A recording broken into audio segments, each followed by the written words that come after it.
using just 3 strips of paper. Cut A4 paper into the following sizes. Fold the 5 by 21 cm paper in half and secure it with double-sided tape.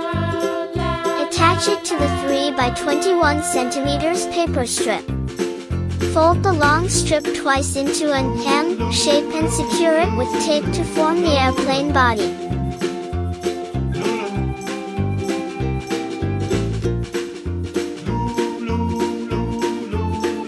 Trim the edges.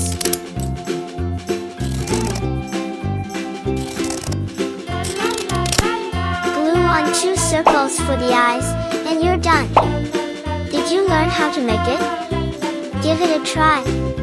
Don't forget to like and subscribe.